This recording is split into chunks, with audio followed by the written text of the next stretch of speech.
না, ক্ষুধা লাগছে। আজকে কিন্তু ওই পাউরুটি আর জ্যাম খাইতে পারবো না। ওকে ওর ফ্রেন্ড। ফ্রেন্ড,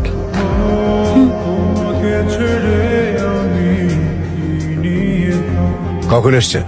এই তো একটু কাল রাতে। কোথায় ছিল? ওর রুমে। তোর রুমে মানে? তোর রুমে এই মেয়ে কি করে? এই কি বলে তোমার ছেলে? কি বলে এইসব? মা বাবা রিল্যাক্স, আই ক্যান এক্সপ্লেইন। ওকে, বিশ্বাস করো, তোমরা যেমনটা ভাবছো একদমই এরকম কিছু না। তাহলে কি?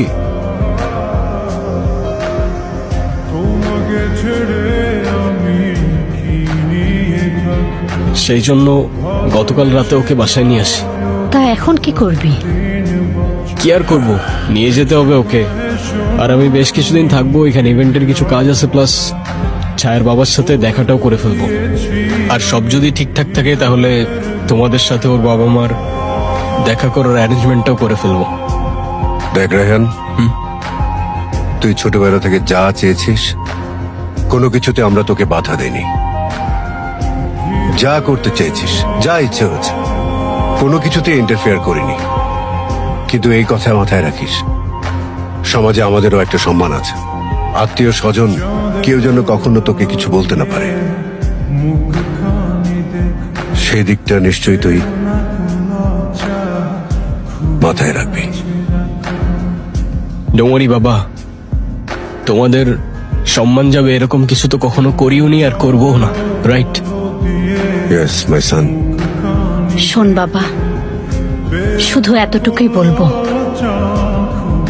যা করবি, যে ডিসিশনে নিবি, একটু চিন্তা ভাবনা করে করিস। ডোমরি বাবা, আমি ভেবেচিন্তেই ডিসিশন নিছি। ওকে, অল দি বেস্ট।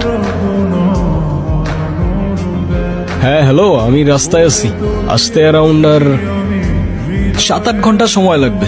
আরো 7-8 ঘন্টা মানে? তুমি এখানে 1 ঘন্টার মধ্যে থাকবা, কিচ্ছু জানি না। আরে কি বলো, পাগল নাকি? 1 ঘন্টার মধ্যে কেমনে আসবো আমি? বললাম না আমি কিচ্ছু জানি না। একটা কাজ যদি তুমি ঠিক মতো করতাম, অসহ্য করছিল একটা। আচ্ছা ঠিক আছে, আমি যত তাড়াতাড়ি পসিবল আসার ট্রাই করতেছি। ওকে, রাখছি।